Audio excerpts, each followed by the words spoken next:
political, art, culture, tradition.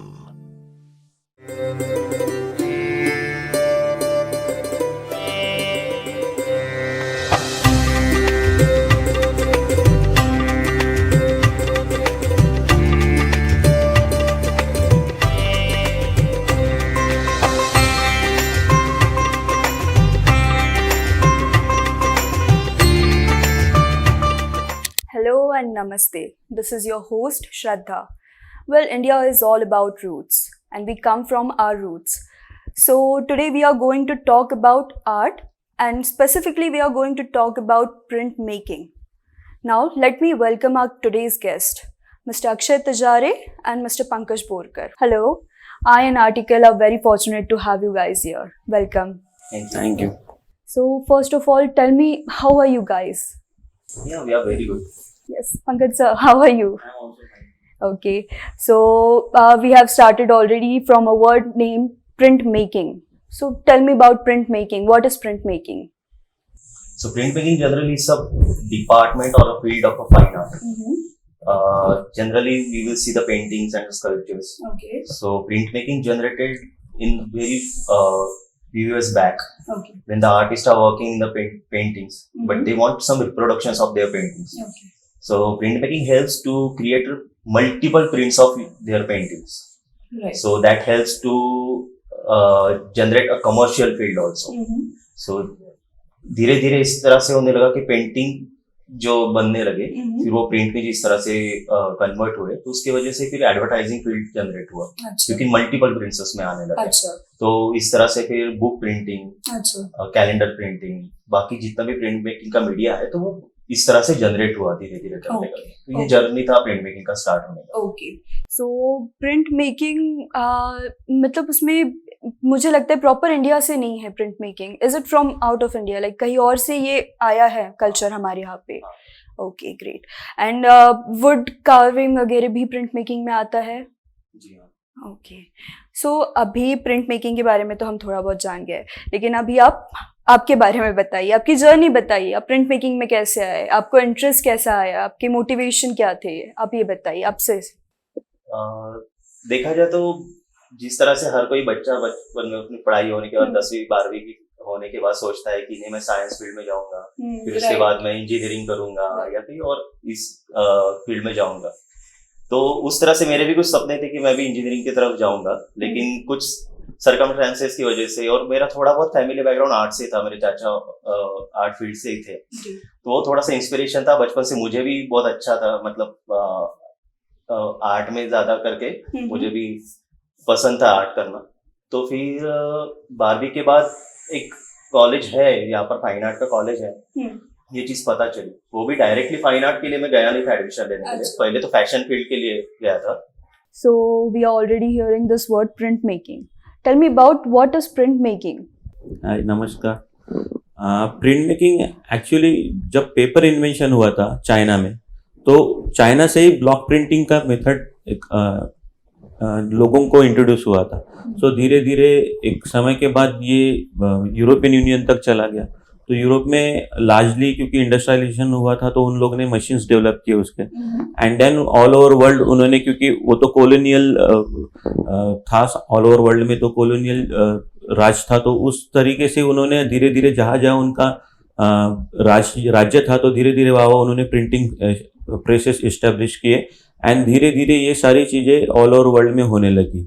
India में basically print making Goa में पोर्तुगीज लोगों के थ्रू आया था.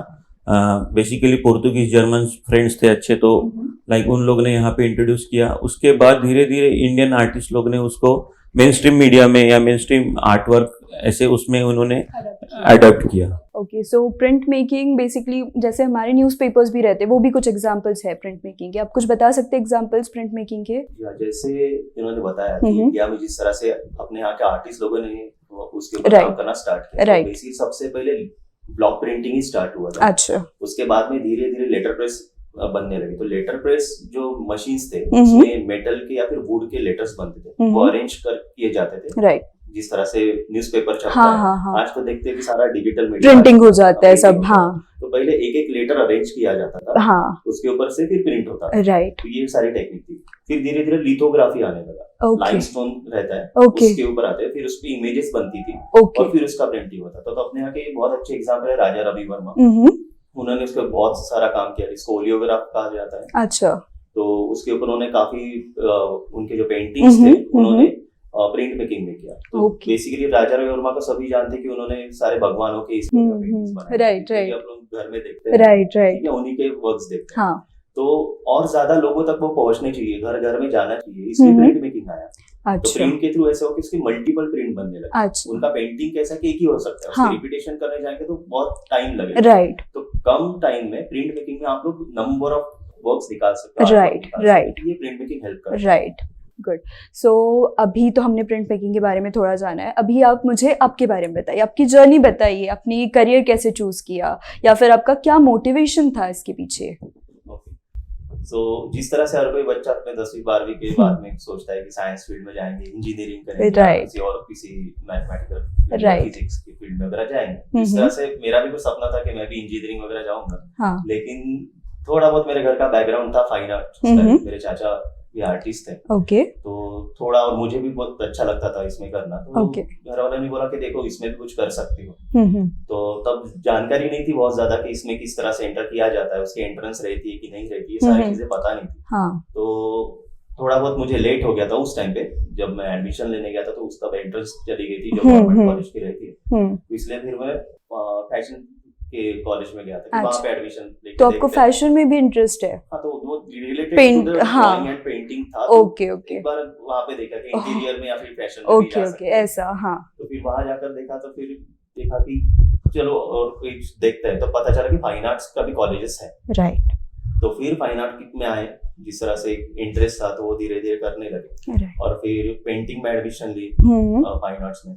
तो फिर पेंटिंग का एक सब्जेक्ट है प्रिंट मेकिंग, वो काफी टेक्निकल है। उसमें तुमको कार्विंग करने पड़ेंगे, उसमें तुमको मेटल प्लेट पेचिंग करना है, ठीक ओके है, तो काफी कैलकुलेटिव और थोड़ा साइंस भी है। ओके और मेरा इंटरेस्ट था सारा इंजीनियरिंग फील्ड से, ओके तो ओके इसमें भी थोड़ा इंजीनियरिंग प्रैक्टिकल है। वर्क हाँ, करना था practical थोड़ा work होगी। हाँ तो इसलिए मुझे इंटरेस्ट इसी चीज में था, तो मुझे प्रिंट मेकिंग ज्यादा अच्छा लगा, अच्छा तो इसलिए मैं प्रिंट मेकिंग फील्ड में आया। इसके बाद मैंने इसमें मास्टर्स किया और मास्टर्स करके फिर इसमें सिर्फ जो प्रिंट मेकिंग के वर्क है वो ना करते, इसमें मैंने रिसर्च करना चाहा ओके कि सिर्फ एक ही टेक्निक और जो ट्रेडिशनल टेक्निक्स आ रही है जैसे वुडकट है, पेचिंग है, ये सारे ट्रेडिशनल टेक्निक्स है, लिथोग्राफी वगैरह, राइट तो ये नॉर्मल वे से करने से अच्छा इसमें और क्या नया कुछ हो सकता है, ओके थोड़ा एक्सपेरिमेंटल वर्क है, Okay, तरह से हो सकता okay. है। या फिर थोड़ा बहुत प्रिंट मेकिंग जो देखा जाए थोड़ा बहुत टॉक्सिक है, क्योंकि इसमें एसिड यूज होगा जब आपको मेटल पेचिंग करना है, तो वो चीजें अगर थोड़ी कम कर सके, थोड़ा सा नॉन टॉक्सिक चीज हो सके, थोड़ा सा और इको फ्रेंडली हो सकती है कैसी चीजें, इसमें थोड़ा सा रिसर्च बहुत अच्छा है एक्चुअली। इको फ्रेंडली बोला है आपने, अभी तो ट्रेंडिंग ही है इको फ्रेंडली और रहना ही चाहिए, दिस इज इम्पोर्टेंट। तो देखा जाए तो जैसे मैंने बोला कि मेरे घर से ऑलरेडी थोड़ा बहुत था हाँ। कि चाचा आर्टिस्ट ही थे, हाँ। इसलिए बहुत ऐसा कुछ उनका रिएक्शन रहता, लेकिन आज भी उनका ऐसे ही है कि ये क्या करता है हमको पता नहीं। अच्छा अच्छा जैसे ये जाता है घर से कितने भी बजे हाँ, निकलता है, हाँ। आपको कभी भी आता है, क्योंकि हमारा कोई टाइमिंग नहीं है, Right, जॉब right, right. तो हमारा खुद का फ्रीलांसिंग वर्क है। राइट तो जिस तरह से हमारा, और बेसिकली आर्टिस्ट लोगों का सब मूड पे डिपेंड करता है, जब मूड बनेगा तो काम होगा, इमेजिनेशन हाँ, जैसे आएगी जिस तब तरह से एटमॉस्फेयर क्रिएट होगा तो काम राइट होगा। राइट इसमें कोई स्पेसिफिक ऐसा है नहीं, तो घर वालों ने भी वो इतने साल का एक्सपीरियंस हो गया तो अभी घर वालों ने छोड़ दिया, उसको पता है कि ये कब आएगा कब जाएगा, इसको पता है। अच्छा इसलिए अभी उनको इतना ये नहीं। और अच्छा। जब हम लोग कॉलेज में भी थे और जब जाना था तब भी सच ऐसा ये नहीं था, लेकिन हाँ थोड़ा बहुत अब उनको लगता था कि नहीं कुछ जॉब लगना चाहिए, या हाँ, कुछ करना right, चाहिए, जिससे right. हर किसी पेरेंट का स्टीरियोटिपिकल इंडियन पेरेंट्स है कि मनी मैटर्स, जॉब लगेगा तो पैसा आएगा, करियर चलेगा आगे, तो वैसा। तो आपके वैसे आपने बताया कि आपके अंकल है, आपके चाचा है, तो उनका भी अभी यही इसमें चल रहा है स्ट्रीम में? नहीं, उसके बाद उन्होंने मतलब फ्रीलांसिंग फील्ड में तो उन्होंने काम नहीं किया। अच्छा। अभी जैसे उस जमाने में उनको घर की रिस्पॉन्सिबिलिटीज वगैरह Right, करनी right. थी, इस वजह से वो स्कूलिंग में जॉब में लग गए। राइट वहाँ पे भी वो फाइन आर्ट मतलब art As a teacher, okay. Teacher हो लगे, और उन्होंने टीचिंग में ही उनका पूरा Okay. करियर किया। तो उसके बाद अच्छा। उन्होंने वो एक्चुअली थर्माकोल आर्टिस्ट करके भी थे, वो थर्माकोल कटिंग अच्छा, वगैरह करते थे, तो लेकिन वो भी वो बहुत ऐसा कमर्शियल लेवल में उन्होंने किया नहीं, पर्सनल लेवल पे ही नाइस नाइस। पंकज सर आप बताइए। मेरा भी कुछ ऐसा विशेष नहीं है, जैसे एज यूजुअल हम 90s के किड है, तो ट्रेडिशनल पेरेंट्स का सोच ये था कि बच्चों ने पढ़ना लिखना चाहिए, प्राइमरी फोकस एजुकेशन होना चाहिए, देन कुछ इसके बाद बेटे कर ले, इंजीनियर बन जाए, कोई आर्किटेक्ट बन जाए या जॉब कर जाए। बट अनलकीली आप बोला, लकीली मैं ये फील्ड में आ गया। एंड देन मेरे फादर लाइक वो बहुत हैप्पी नहीं थे मेरे डिसीजन से। हाँ, मम्मी ने आपको पुश किया, बट मम्मी ने आपके पुश, father का कोई जी role जी, नहीं था मम्मी ने उसमें। पुश किया। मैं थोड़ा सा पहले से इमोशनल था, थोड़ा सा तो उस तरीके से मेरे को वो सूट हो गया फील्ड, तो मैं चला गया। अच्छा, बट पापा का कैसा है, लाइक गवर्नमेंट सर्वेंट थे, तो ना काफी अप्स एंड Exactly. डाउन्स देखते हैं लाइफ में, देखते हैं कि काफी क्योंकि अधिकारी महकमा किस तरीके से काम करता मेरे है। पापा खुद गवर्नमेंट हाँ। सर्वेंट, आई नो कि ये क्या रहता है, उनको बहुत Exactly. एक्सपेक्टेशन रहती है कि ये भी गवर्नमेंट सर्विस में जाना एग्जैक्टली, तो चाहिए वो चाहते हमारे थे कि से। क्लास 1 ऑफिसर बने, ये करे। एक्चुअली ऐसा नहीं कि हाँ। पढ़ाई में कमजोर थे, बट अब होता है नहीं कि अपन एक रास्ते पे चल जाते तो फिर पीछे मुड़ के नहीं Right. देखते, तो बस इसी तरीके से है। लेकिन उसके बाद जैसे ही काफ़ी सारे थे, जैसे एक एक्सपीरियंस ऐसा बताऊंगा, मेरे पिताजी के जो डिप्यूटी कलेक्टर थे, मतलब उस वक्त के, वो घर में विजिट के लिए आए थे।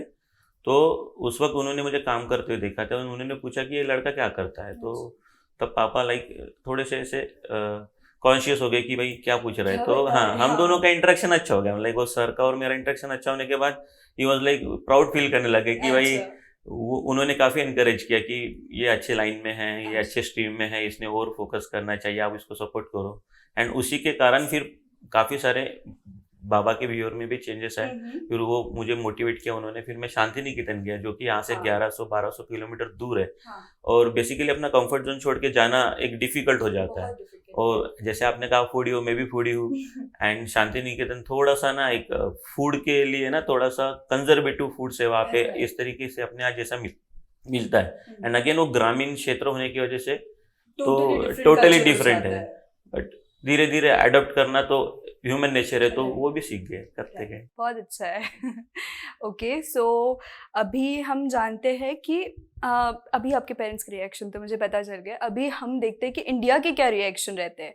सो मुझे पर्सनली ऐसा लगता है कि art as a culture India में इतना अप्रिशिएट नहीं होता है। मुझे ऐसा लगता है कि वेस्टर्न कल्चर्स में हम जाए तो आर्ट को पेरेंट्स भी सपोर्ट करेंगे, मीडिया सपोर्ट करेगा, बच्चों को और सपोर्ट करते हैं, मोटिवेट करते हैं कि आर्ट में जाए। बट इंडिया में ऐसा नहीं है, एज ऑफ नाउ थोड़ा है, लेकिन अभी भी कहीं है पेरेंट्स। सो आपको क्या लगता है, आपकी राय बताइए इस पे। जिस तरह से आपने बोला कि फॉरेन कल्चर में अभी भी वो ट्रेडिशन चल रहा है, तो वहाँ पे अप्रिशिएशन Right. मिलता है। इंडिया में उतना अप्रिशिएशन नहीं है। Right. उसके पीछे अपना बेसिकली अभी जो आपने सबसे पहले यूज की कि ऑर्थोडॉक्स हाँ। अपने विचार है साथ में, तो क्या हो गया ना, अपने आप एक सिनेरियो ऐसा बन गया है कि 10वीं 12वीं हो जाए, उसके बाद तुम्हारा अंडर ग्रेजुएशन हो जाए, पोस्ट ग्रेजुएशन हो जाए, तो उसके बाद तुम लोग जॉब करो, पैसा कमाओ, शादी करो, हो गया बस। Settle हो जाओ। जो पैटर्न है लाइफ का, हाँ। वो हर किसी ने डिसाइड कर लिया, तो Right. उसी इसमें चलता है। कुछ नया करने जाओ तो कोई इतना इनकरेज नहीं करता। राइट, एक्सेप्ट हर नहीं किसी करती को- है हाँ, सोसाइटी। हर किसी को ये लगता है कि अरे क्या करोगे तुम, बाहर जाके पेंटिंग करोगे, वो करोगे, उससे क्या मिलने वाला है, किस तरह से होने वाला है।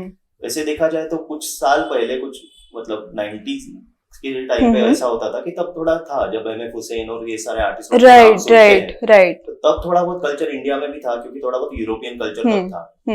लेकिन धीरे धीरे जिस तरह से फिर कल्चर्स चेंज होने लगे, तो इसके पीछे पेरेंट्स लोगों का देखना थोड़ा सा चेंज हो गया। और देखा जाए तो फाइन आर्ट, मतलब मेन स्ट्रीम फाइन आर्ट्स में डायरेक्टली तुमको किसी फील्ड में जॉब मिलेगा, ये इतना सिक्योर्ड नहीं है। इस तरह से इंजीनियरिंग फील्ड के लिए तुम लोगों को काफी सारे जॉब्स मिल जाएंगे, क्योंकि वहाँ पे इंडस्ट्रीज है। राइट, फाइन आर्ट के लिए कोई स्पेसिफिक इंडस्ट्री नहीं है कि वहाँ पे तुम लोग, राइट। लेकिन फाइन आर्ट का एक प्लस पॉइंट ये है कि फाइन आर्ट अगर तुम करते हो तो तुम किसी भी फील्ड में जा सकते हो। ओपन है fine art, completely open. Okay. तुम इंजीनियरिंग फील्ड में भी जा सकते हो, तुम डिजाइन फील्ड में जा सकते हो, एनिमेशन फील्ड में जा सकते हो, ओके।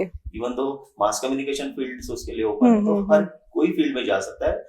बेसिकली ऐसा है कि फाइन आर्ट करने के बाद आप लोगों को समझना चाहिए कि मुझे किस लाइन में जाना है। आपको उतना फोकस बनना पड़ेगा, ओके, आपको उतना एक्सप्लोर करना पड़ेगा। ओके। आप सीधे सीधे समझ लो कि फाइन आर्ट एक समुंदर है, ठीक है, उसमें से आपको एक एक चीज, एक एक नगीना उसमें से निकालना है।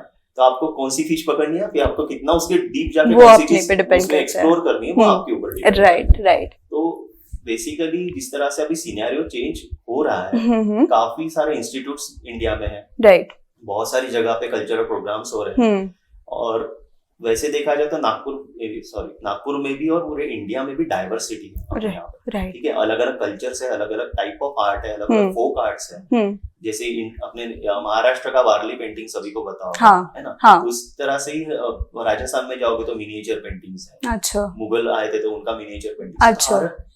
टाइप बहुत सारे अपने यहाँ पर। ओके। ठीक है, तो उस हिसाब से लोगों को पता तो है और धीरे धीरे अवेयरनेस भी बढ़ रहे हैं। नागपुर में भी अभी काफी सारे फाइन आर्ट्स कॉलेजेस ओपन हुए हैं। अच्छा। उसमें अच्छे खासे एजुकेशन हो रहे हैं। प्रिंट मेकिंग भी उसमें एक सब्जेक्ट हमेशा रहता ही है, अच्छे डिपार्टमेंट अभी है। और देखा जाए तो इवेंट्स भी काफी अच्छे होते हैं। तो धीरे धीरे कल्चर रेडी हो रहा है। ओके। और बाकी इंडिया में भी जैसे मुंबई हो गया, बैंगलोर, दिल्ली, बड़ौदा, शांति निकेतन, कोलकाता, जैसे मेट्रो सिटीज है। मेट्रो सिटीज में क्या है ना, लोगों का थोड़ा सा अप्रोच रहता है इन सब चीजों के। थोड़े जो छोटे सिटीज है उनमें थोड़ा कम है अभी तक के वहां अभी तक पहुंचा नहीं है, अभी प्रोसेस में है। इन प्रोसेस है, लेकिन पूरा नहीं है। इंडिया में आर्ट का कल्चर अभी भी है और बहुत पुराना ट्रेडिशन है वैसे देखा जाए तो। बहुत पुराना, हमारे रूट्स ही है आर्ट्स। ओके, अच्छा कल्चर और ओके। सो अभी मैं पंकज सर आपको पूछना चाहूँगी कि इंडिया और स्पेसिफिकली हम अभी हमारी ग्राउंड की बात कर रहे हैं, नागपुर की बात करते हैं। सो यहाँ पे आर्ट या फिर कॉलेजेस या फिर स्टूडेंट्स कितने मोटिवेटेड है आर्ट के लिए? आर्ट के लिए एक्चुअली कैसा है ना, जैसे अक्षय ने भी थोड़ी देर पहले ब्रीफ किया, उसी को समाव एक्सटेंड करूंगा, देन फिर आपके क्वेश्चंस पे आऊंगा। बेसिकली आर्ट कैसा है ना, हम लोग एस्थेटिक्स में पढ़े थे, आर्ट फॉर अ मास नहीं है, आर्ट फॉर अ क्लास है। क्योंकि क्लास इन द सेंस जो लोग अफोर्ड कर सकते हैं आर्ट को, क्योंकि it's after all expensive scenario है कि कोई भी हर कोई उसको अप्रोच कर सकता है। आर्ट सबको अच्छा लगता है लेकिन ना खरीद नहीं सकता, तो इसलिए वो क्लास हो जाता है। जैसे क्लासिकल सिंगिंग क्लास के लोग एक तबके के लिए, क्योंकि वो राग वो जो भी उनके थेरीज है वो समझने के लिए उतना माइंडसेट भी होना चाहिए। सो अभी जैसे अपन समझ रहे कि आर्ट फॉर द क्लास जैसा बोल रहा हूँ, तो हर चीज में जैसे अपने सिटीज भी है, जैसे अक्षय ने बोला था कि 2 टायर सिटीज में डेवलपमेंट ही नहीं है, तो लोग ना बेसिक नीड्स के लिए ही भाग रहे हैं। तो जब वो बेसिक नीड्स ही नहीं कंप्लीट कर पाएंगे उनके, तो उसके बाद वो कहा, मतलब क्या होता है ना, मतलब आदमी जब प्रॉस्पर हो जाता है उसके बाद वो सोचता है कि मैं घर में और क्या एडवांस करूँ, कि मैं घर में पेंटिंग लगाऊं, मैं अच्छे कुशन्स लगाऊं, कर्टन्स लगाऊं, मैं और कुछ सजावट के सामान लूं।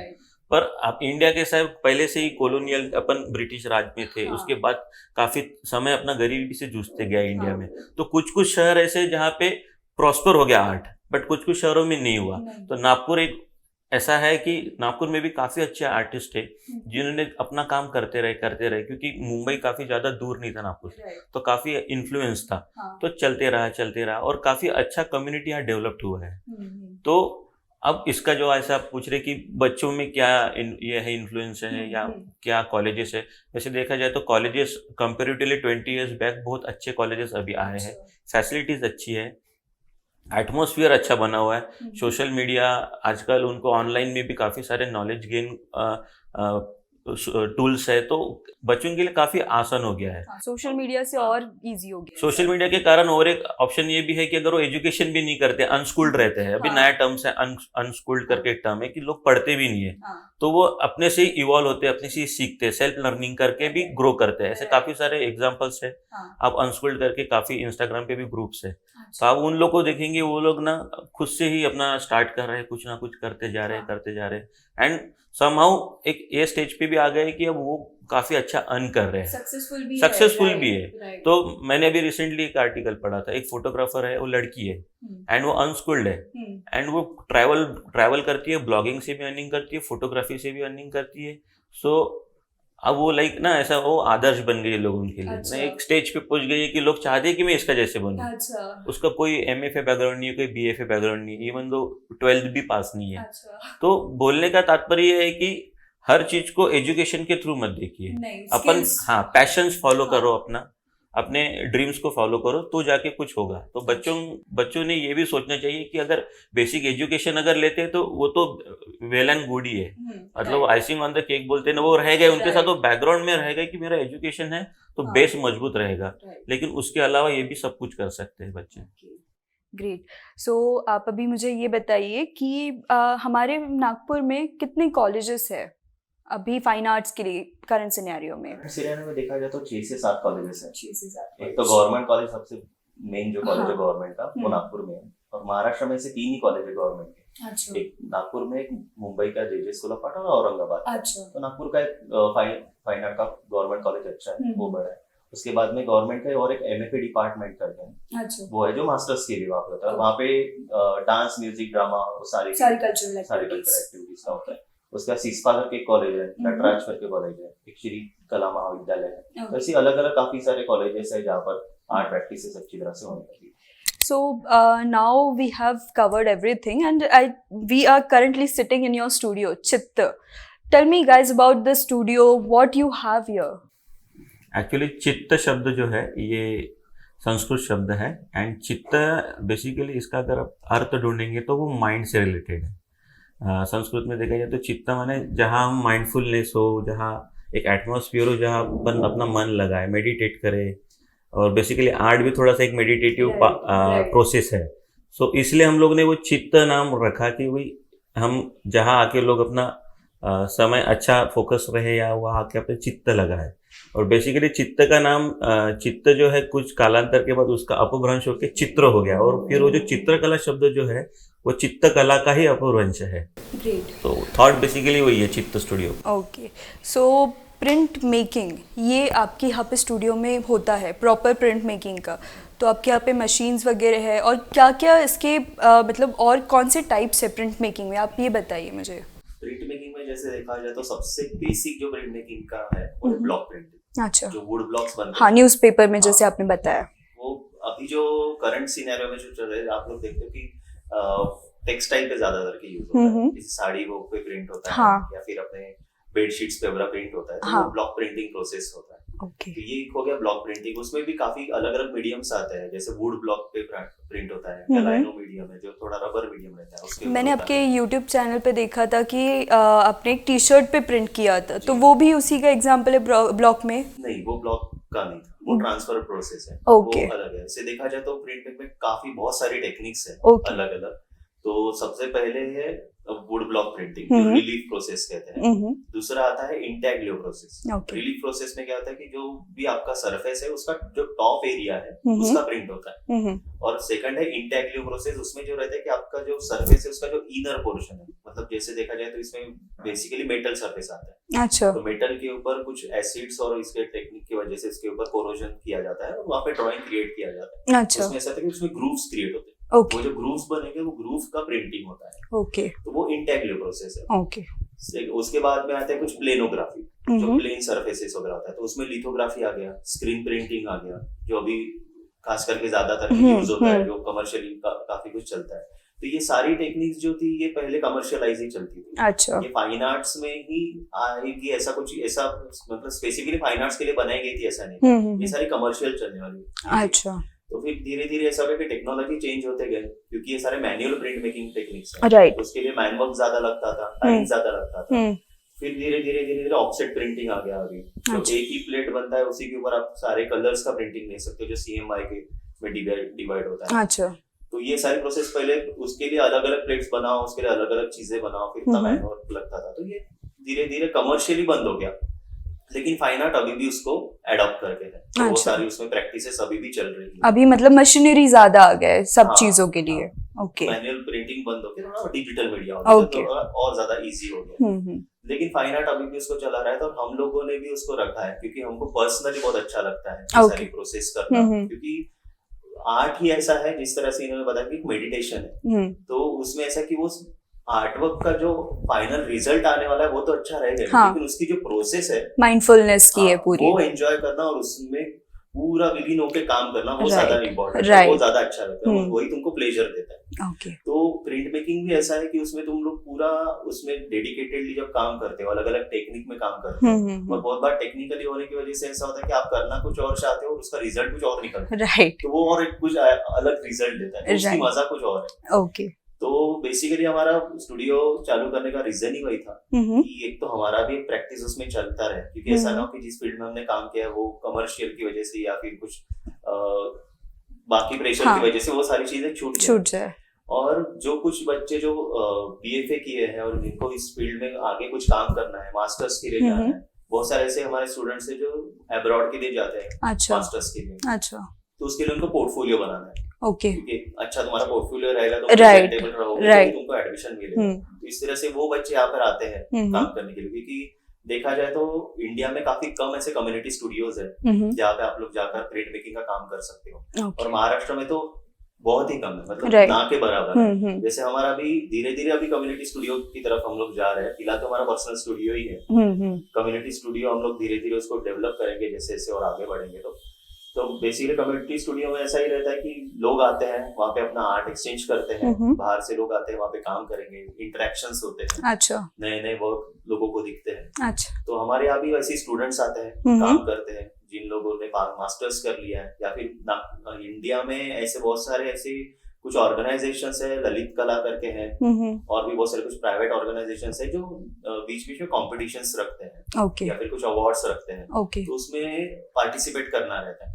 तो बहुत सारे बच्चों को ऐसा है कि विदाउट मशीन प्रिंट हो नहीं पाएगा, उनको right. प्रेस चाहिए, राइट, बहुत जैसे ब्लॉक प्रिंटिंग हो गया वो आप घर में बैठ के कर सकते हो, लेकिन मेटल एचिंग का हो गया, उसका लिथोग्राफी हो गया, ऐसी कुछ टेक्निक्स है जिनके लिए आपको मशीनरी की जरूरत प्रॉपर, पड़ेगी। हाँ, तो इसीलिए ये सेटअप हम लोगों ने किया है। यहाँ पर हम लोग बीच बीच में वर्कशॉप्स भी करते रहते हैं ताकि लोगों को पता चले कि क्या है। और कैसा हो जाता है ना कि सिर्फ आर्ट रिलेटेड ही वो चीजें रहे तो काफी कम लोग उसको अफोर्ड कर पाते हैं, कम लोग समझ पाते हैं। तो हम लोग धीरे धीरे ये भी कोशिश कर रहे हैं कि ये जो सारे आर्ट फॉर्म है, प्रिंट मेकिंग है, ये थोड़ा सा कमर्शियलाइज भी हो, ये सारी टेक्निक थोड़ा कमर्शियलाइज भी हो। राइट, तो जैसे कुछ टेक्निक्स है जो फोटोग्राफी से रिलेटेड थी पुरानी, साइनोटाइप वगैरह टेक्निक है, तो वो एक्सपोजिंग से रिलेटेड है। तो ये सारे टेक्निक्स को हम लोग टेक्सटाइल में कर रहे हैं, जो पेपर पे होता था Right. तो ये सब चीजों को हम लोग टेक्सटाइल में करके उसके ऊपर उसके हम लोगों ने कुछ कर्टन्स बनाए, कुछ पिलो कवर्स किए, कुछ बेडशीट्स किए, तो ये सारा कमर्शियल हो गया। तो फिर उसका सेलिंग होगा। ओके, तो मतलब वो सिर्फ एक टेक्निक ना बनते हुए उसको और लोगों तक के पहुंचाए, उनको भी अवेयरनेस रहे, उनको भी पता चले कि किसी आर्टिस्ट से हमने लिया था इस तरह से। सो अक्षय सर, आप अभी मुझे आपके बेस्ट आर्ट या आपका क्या मास्टरपीस है आप दोनों के, आप मुझे ये दिखाइए। तो मैं जिस तरह से अभी आप लोगों को कुछ टेक्निक्स बताए कि क्या क्या टेक्निक्स होती है, जैसे ब्लॉक प्रिंटिंग बताया, इंटेग्रो टेक्निक्स बताया, राइट, तो मैं थोड़े एग्जांपल्स उसके दिखाता हूँ कि बेसिकली क्या होता है ताकि आपको समझ में आ जाए। यहाँ पर एक एग्जांपल है वुड ब्लॉक का। तो इस तरह से ये वुड प्लैंक है, वुड प्लैंक के ऊपर कार्विंग किया जाता है, कुछ उसके टूल्स आते हैं वुड कार्विंग के, उसके थ्रू यहाँ पर एक इमेज क्रिएट किया है। तो क्या होता है कि जो एरिया में कार्व करूंगा वो एरिया डीप हो जाएगा, अंदर हो जाएगा, राइट, राइट, ये जो ऊपर वाला सरफेस है ये प्रिंटेबल एरिया है। तो जो मुझे प्रिंट चाहिए वो पोर्शन में मैं कुछ कार्विंग नहीं करूंगा, वो चीज में रखूंगा और बाकी एरिया में कार्व कर दूंगा। तो क्या होता है फिर इसके ऊपर जब रोलर से इसके ऊपर इंक लगाते हैं तो सिर्फ ऊपर वाला जो एरिया रहेगा वहां पे इंक लगती है, और फिर इसके ऊपर पेपर रखते हैं, वही प्रिंट होगा। घुमाएंगे या फिर इसको ऊपर से घिसेंगे तो उसका प्रिंट आ जाता है। ओके, तो इसका रिवर्स इमेज प्रिंट होता है। अच्छा, इसलिए हमेशा वो चीज इसमें ध्यान रखनी पड़ती है कि आप जो भी इमेज बना रहे हो वो मिरर इमेज रहे। मिरर इमेज रहेगा तो अपोजिट बराबर आएगा। हाँ, जैसे कभी कभी कुछ इमेजेस में चल जाएगा, अगर आप लेटर्स बना रहे हो तो लेटर्स में कुछ लेटर्स ऐसे जो उल्टे आ जाएंगे, तो जो सिमेट्रिकल है वो तो सीधे आ जाएगा। तो इसलिए इसमें आपको रिवर्स इमेज आपको मिरर इमेज बनानी पड़ेगी और वो प्रिंट होगा। ये कौन सा स्टाइल है आपने बोला? ये would block. Would block, okay. तो इसमें अलग अलग वुड भी आते हैं। अभी तो बेसिकली जिस पहले के मीडियम में अलग अलग वुड मिलते थे, अभी MDF एक अच्छा मीडियम आज भी आया है, क्योंकि उसमें ग्रेन्स नहीं रहते। वुड में कैसा होता है ना कि कुछ ग्रेन्स रहते हैं, तो ग्रेन्स के हिसाब से अच्छा कटिंग होता है। अपोजिट ग्रेन्स आएंगे तो कटिंग थोड़ा सा नहीं होता, शार्पनेस थोड़ी कम होती है। तो अभी MDF एक ऐसा मीडियम है जिसमें अच्छी तरह से कार्विंग होता है, क्योंकि पाउडर्ड वुड है, अच्छी तरह से इसमें कार्विंग होता है। काफी लोग अभी ये यूज करते हैं। तो ये आपने खुद कार्व किया है? जी हाँ, बहुत सुंदर है। तो ये हो गया relief process would block printing का। जो सेकंड मैंने बताया था जो मेटल के ऊपर होता है, के ऊपर इस तरह के होता है, वो है एचिंग और इंटेग्रो। तो इसमें भी ऐसा है कि ये मेटल पीस है, ये जिंक मटेरियल। अच्छा, जिंक। हाँ, जिंक और कॉपर दो ही ऐसे मेटल है जिसमें खास करके होता है। तो इसमें क्या होता है कि जिस तरह से उसमें ऊपर वाला सरफेस मैंने बोला था कि प्रिंटेबल रहता है, इनर सरफेस रहता है। तो क्या होता है कि जो भी ड्राइंग करेंगे इसमें अलग अलग कुछ टेक्निक्स है जिसके थ्रू यहाँ पर इमेज क्रिएट किया जाता है। तो यहाँ पर जो अंदर वाला सरफेस है वहां पे इंक लगाई जाती है। अच्छा, मतलब कि जैसे इसमें इंक लगा दिया और इंक को अगर पोंछ देते ऊपर से पेपर से, तो क्या होगा ऊपर वाली इंक निकल जाती है ऊपर के सरफेस की, लेकिन अंदर रहते हैं। हाँ, तो रिलीफ प्रोसेस में कैसा था वुड में कि नॉर्मल पेपर आप रख दो तो उसके ऊपर फिर मशीन से प्रिंट आ जाएगा। हाँ हाँ इसमें क्या होता है कि आपको पेपर को थोड़ा सा हल्का सा डैम करना पड़ेगा, हल्का सा गीला करना पड़ेगा। Okay. गीला करने की वजह से क्या होता है कि वो अंदर वाले इंक को खींच लेता है और ट्रांसफर हो जाता है। तो ये है एचिंग का प्रोसेस। अच्छा इसमें भी अलग अलग और टेक्निक्स आती है इमेज क्रिएट करने की, अच्छा टेक्सचर्स क्रिएट करने की। ओके तो अलग अलग टेक्निक के थ्रू आप उसके ऊपर प्रिंट ले सकते हो। ओके तो इसके अंदर टेक्सचर्स रहते हैं क्या ये? हाँ, इसके अंदर टेक्सचर्स और लाइंस आपको दिखेंगी। अच्छा अलग हाँ अलग टेक्सचर्स के लिए अलग अलग टेक्निक्स भी हैं हाँ, इसमें, हाँ। काफी कुछ। ओके तो ये हो गया इंटेग्रियो का प्रोसेस। तो अभी कुछ एग्जांपल्स मैं आपको दिखाता हूँ कि प्रिंट कैसे आते हैं। तो मैंने सरफेस आपको हाँ, बोर्ड दिखा दिया हाँ, कि रिलीफ का बोर्ड कैसा है, इंटेग्रियो का बोर्ड हाँ, कैसा है। तो कुछ प्रिंट्स मैं आपको दिखाता हूँ। जैसे एचिंग का मैंने बताया था, तो ये पंकज सर का ही काम है। अरे वाह तो वो जो प्लेट हाँ, इस तरह से मैंने दिखाई थी, इसका भी प्लेट क्रिएट किया गया था ओके स्टार्टिंग ओके में। तो पहले और प्लेट सारी- क्रिएट किए फिर आपने हाँ, उसको प्रिंट किए। इसके प्रिंट और ओके। वो एक बार आपका सरफेस बन गया, एक बार प्लेट बन गई, तो आप उसके मल्टीपल प्रिंट्स निकाल सकते हैं। अच्छा कितने भी प्रिंट्स हाँ निकाल सकते हैं। राइट राइट तो आपके पास वो एक हाँ प्लस पॉइंट है कि बेस बन गया है हाँ, अभी base बन गया, आप उसके Right. मल्टीपल प्रिंट्स आप उसके हम्म। निकाल सकते हो। इसमें भी ऐसा है कि इसमें मल्टी कलर्स में भी काम होता है। ओके कलर प्रिंट्स भी आप निकाल सकते हो, black Okay. And white prints निकाल सकते हो। तो काफी सारी अलग अलग टेक्निक्स और ये सारी चीजें इसमें है। तो अब वेरी करता है वो आर्टिस्ट के ऊपर भी, क्योंकि एक्सप्रेशन क्या है, वो Okay. क्या दिखाना चाहता है, क्या एक्सप्रेस करना चाहता है। राइट राइट इस इंस्पिरेशन क्या है उसके हाँ, पीछे तो की? उसकी वजह से उसके हिसाब से कुछ टेक्निक्स भी आर्टिस्ट लोग अपने ओके हिसाब से पंकज सर आपकी use क्या करते हैं। इंस्पिरेशन थी? मेरी बेसिकली एक्चुअली जब मैं मास्टर्स करने शांति निकेतन गया था तो मतलब मैं जहाँ पहले रहता था तो वो एक्चुअली बिल्डर लॉबी की वजह से डिमोलिश करना पड़ा और हम लोग को वहाँ से थोड़ा सा शिफ्ट होना पड़ा। तो अच्छा। पलायन बोलते हैं ना, पलायन करना पड़ा। सो एक मन में दुख था कि ये कैपिटलिज्म जो ये मूवमेंट्स चलती है या ये जितने भी पावरफुल लोग आते हैं और ये कहीं ना कहीं डोमिनेट करते हैं। सो एक बैक ऑफ द माइंड ये सब चल रहा था कि ये किस तरीके से हो रहा है। दैन धीरे धीरे फिर जैसे मास्टर्स में कुछ टीचर्स ने अच्छा गाइड किया तो कुछ बुक्स पढ़ी। जैसे मैंने नेक्रोपोलिस करके एक बुक पढ़ा था, लिवाइस मम्फर्ट करके थे, 18th सेंचुरी के काफ़ी बड़े राइटर हैं जिन्होंने नेक्रोपोलिस का मतलब होता है कि शहरों का कब्रिस्तान। तो वहाँ से काफ़ी सारी इंस्पिरेशंस मिली। तो कहीं ना कहीं मैं कनेक्ट किया कर दिया वो टॉपिक के साथ कि अच्छा इस तरीके से है, ये सारी चीज़ें इस तरीके से क्रिएट होता है। तो बेसिकली ये जो ड्राइंग है मेरा, तो क्या हो रहा है ना, मतलब हम लोग शहरों में जो अर्बन स्टेट्स में रहते हैं या 2 टायर 3 टायर सिटीज़ में जो हम लोग रहते हैं, तो सारे हमारे रिसोर्सेज जो है वो गाँव से आते हैं, छोटे छोटे प्लेसेस से आते हैं। हर चीज़ जो आता है, दूध, जो भी खाने के फूड आइटम्स है, तो ये रिसोर्सेस हमारे छोटे छोटे गांव है। बट साइमल्टेनियसली क्या हो रहा है ना, अपन प्रगति कर रहे हैं, ग्रोथ कर रहे हैं, तो हमारे शहर ना एक्सपांड हो रहे हैं। हाँ। तो एक्सपांशन के चक्कर में क्या हो रहा है, साइज बढ़ रहा है।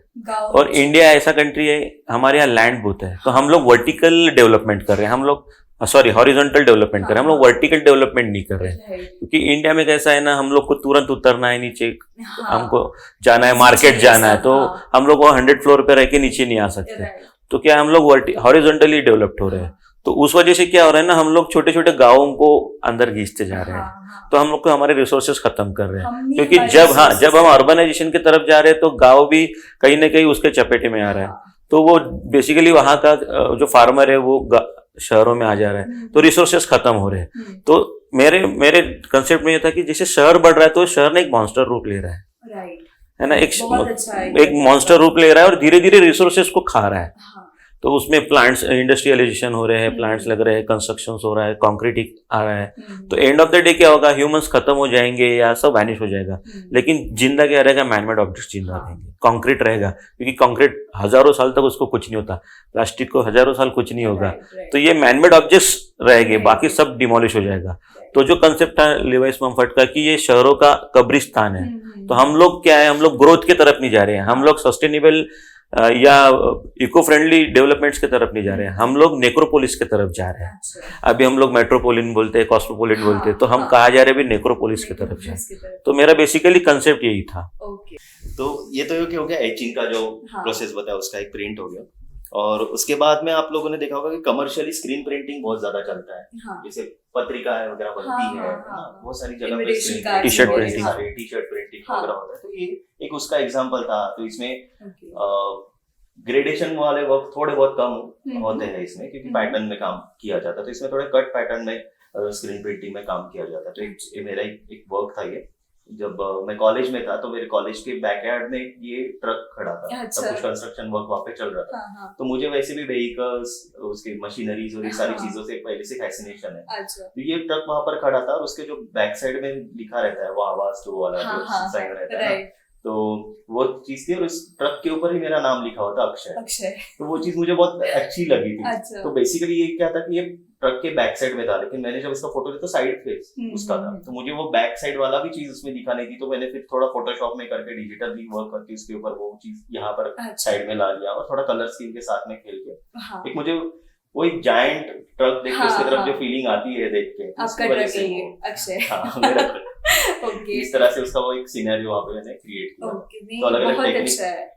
हाँ। और बेसिकली ऐसा होता है कि प्रिंट मेकिंग में जिस तरह से टेक्निक चेंज होती है उसकी वजह से थोड़ा सा काम भी चेंज करना पड़ता है, राइट, राइट। क्योंकि टेक्निक ही तुम्हारे काम को निकालती है। हम्म, तुम अगर उसमें बहुत कुछ अलग करने चाहोगे तो वो कुछ ना कुछ गड़बड़ होगी, क्योंकि वो खुद सरफेस ही तुमको बोलेगा कि नहीं मुझ पे ये बनाओ, हाँ, हाँ। ये मैं चीज इसको इस तरह से कर सकता हूँ, इस तरह से तुमको इफेक्ट इसमें से मिलेंगे। तो वो काम थोड़ा बहुत वेरी करता है Okay. टेक्निक के साथ साथ। एक ऐसा स्क्रीन प्रिंटिंग का टेक्निक हो गया। हम्म, उसके बाद में और इंटेग्लो प्रोसेस जो बताया था, हाँ। उसमें एक और कैसा होता है, फिर मेटल में जब आप काम करते हो है ना, वो थोड़ा पोरस हो, थोड़ा टॉक्सिक है। तो अच्छा। उसमें एक और मीडियम आता है कोलोग्राफ, जो काफी इजी मीडियम है। ये जिस तरह से माउंट बोर्ड आता है, ये माउंट बोर्ड, हाँ, माउंट बोर्ड के ऊपर फेविकॉल और टेक्सचर व्हाइट एक्रिलिक कलर से ही हम्म। कुछ टेक्सचर्स क्रिएट किए जाते हैं, इमेज क्रिएट किए जाते हैं, अच्छा, या फिर जो ग्रूव्स उसमें बनते हैं तो इसमें थोड़ा बहुत रिलीफ पोर्शन किया जाता है। अच्छा। तो और फिर उसके जो ग्रूव्स उसमें बनेंगे तो उसका प्रिंटिंग होता है। तो ये जो कार का आपको यहाँ पर दिख रहा है, ये कोलोग्राफ का इमेज है। हाँ, हाँ, हाँ। ठीक है, तो उसमें भी अलग अलग टेक्सचर्स आते हैं, अलग अलग आप फिर उसमें कलर्स भी और ले सकते हो। तो ये कोलोग्राफ का इमेज है और जो बैकग्राउंड दिख रहा है वो डिजिटल है। हाँ। तो इसमें मैंने क्या किया कि दो मीडियम्स इसमें मिक्स किए थे, एक Right. डिजिटल मीडियम का भी ये किया था और कोलोग्राफ का भी एक मिक्सचर किया, तो इस तरह से वो मिक्सचर इसमें थोड़ा बहुत दिखाया था। तो एक ये कोलोग्राफ टेक्निक भी आ गई।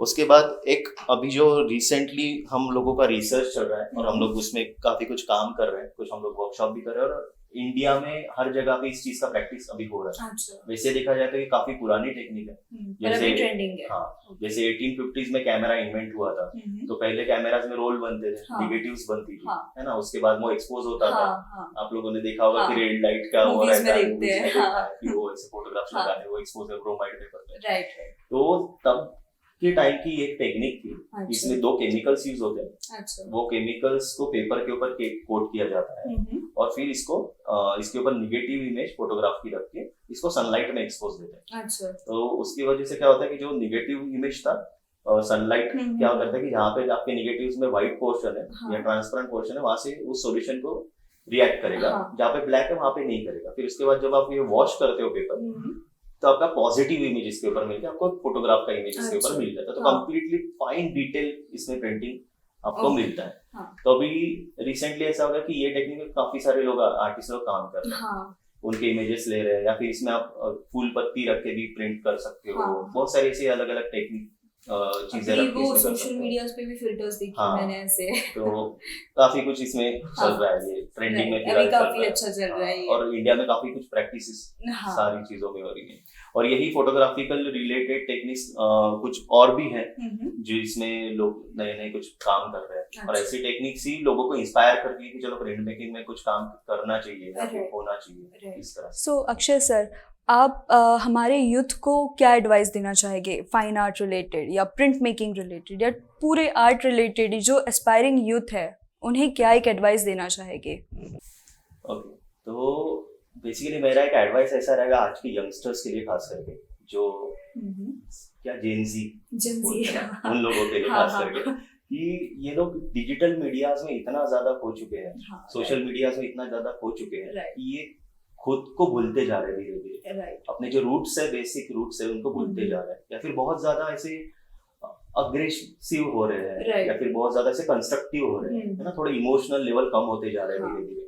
तो मैं चाहता हूँ कि थोड़ा सा सोशल मीडिया कम करके आर्ट प्रैक्टिस अगर वो लोग करते हैं, थोड़ा सा आर्ट एक्सप्रेसिव अगर होते हैं, क्योंकि आर्ट एक मेडिटेटिव चीज है, उसके Right. थ्रू आप खुद के एक्सप्रेशन दे सकते हो। तो ये सारे टेक्निक्स को लेकर, प्रिंट मेकिंग हो गया, पेंटिंग हो गया, स्कल्पचर हो गया, तो ये सारी मेडिटेटिव चीजें हैं, इनके थ्रू अगर आप कुछ एक्सप्रेस करते हो, बेसिकली आज का यंग भी जनरेशन है, जैसे अपने एज के लोग हैं जो हाँ। जॉब कर रहे हैं, जो खास करके आईटी सेक्टर्स में वहाँ पर कॉर्पोरेट सेक्टर में काम कर रहे हैं, दिन भर की थकान होने के बाद में, फ्रस्ट्रेशन होने के बाद में, ऐसे उनको लगता है कि कब फ्राइडे आएगा, हाँ, कब सैटरडे संडे हम लोग Weekends, एंजॉय, वीकेंड्स हाँ। आएगा, हम लोग एंजॉय करेंगे। हाँ, तो इन लोगों को भी मैं एडवाइस देना चाहूंगा कि ये टाइम पे अगर आप आर्ट का कुछ चीज करते हो राइट, तो आपको एक उसमें से एक रिलीफ मिलेगा, हाँ। उसमें से आपका पीस ऑफ माइंड क्रिएट हाँ। होगा, आप अच्छी तरह से, जिस तरह से हम लोग बोल रहे हैं चित्त, हाँ, आपका चित्त वहाँ पे आपको वो होगा, हाँ। मिलेगा। नहीं, एक्चुअली आप सही कह रहे हैं, क्योंकि मैं पर्सनली खुद एक वीकेंड पे क्या करूँगी, फ़ोन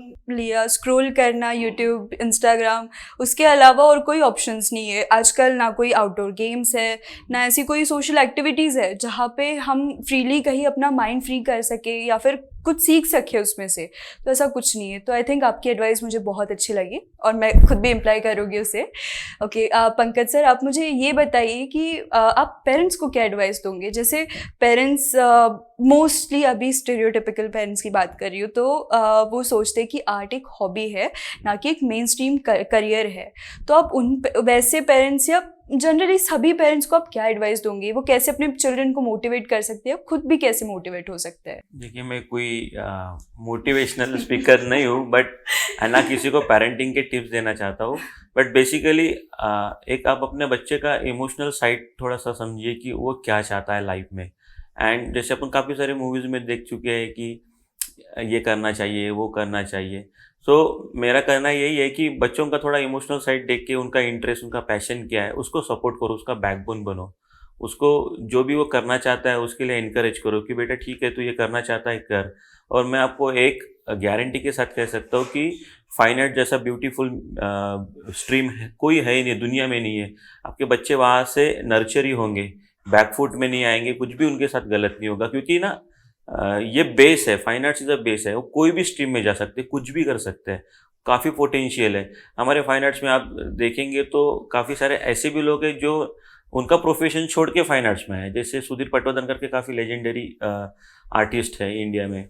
वो बाय प्रोफेशन रेडियोलॉजिस्ट है। आप समझ सकते हैं, रेडियोलॉजिस्ट डॉक्टर रहने के बावजूद फाइन आर्ट्स में आके खुद को ढूंढ रहे, एक्सप्लोर किए उन्होंने। अभी like one of the renowned Indian artist में से है। जैसे किशन खन्ना करके काफ़ी फेमस आर्टिस्ट है, वो बाय प्रोफेशन सीए थे। तो कहीं ना कहीं समझिए कि लोग क्यों अपने यहाँ आते, क्यों मन लगाते कि फाइन आर्ट्स में आना चाहिए। तो यही रीज़न है। पेरेंट्स लोग ने बैकबोन बनना चाहिए, सपोर्ट करना चाहिए। अगर बच्चा चाहता है कुछ करे फील्ड में तो 100% उसके साथ खड़े रहना चाहिए। और बहुत ब्यूटीफुल फील्ड है, बच्चे नर्चर करेंगे, ग्रो ही करेंगे, और मेंटल हेल्थ भी उनका अच्छा रहेगा। So, Akshay sir, Pankaj sir, thank you for coming today. Thank you for having us in your studio. And we, as myself as a youth, and I think my audience, our articles audience, is very inspired as of now. And as of today, watching this video, everyone is getting inspired. So, thank you for saying those such beautiful words, such magical words. Thank you so much for having us. Thank you so much for the coming and taking this interview. और एक चीज मैं बताना चाहूंगा, जिस तरह से ये वीडियो के थ्रू सभी को बताना चाहूंगा कि हम लोगों ने प्रिंट मेकिंग स्टूडियो यहाँ पर बनाया है तो आर्ट प्रैक्टिस के लिए बनाया है। तो पैन इंडिया में जितने भी लोग इस वीडियो को देखेंगे, जहाँ तक ये पहुंचेगा, सारों को मैं एडवाइस देना चाहूंगा कि आप लोग यहाँ पर वेलकम हो।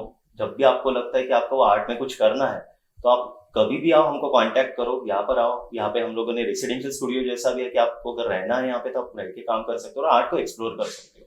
Not even if you know printmaking, you can do painting, you can do sculptures, you can do anything you want in. So guys, this was all about today, and it was all about printmaking. So stay tuned with Article Magazine for exploring more topics like this and knowing more and get inspired with Article Magazine. Thank you so much for joining us.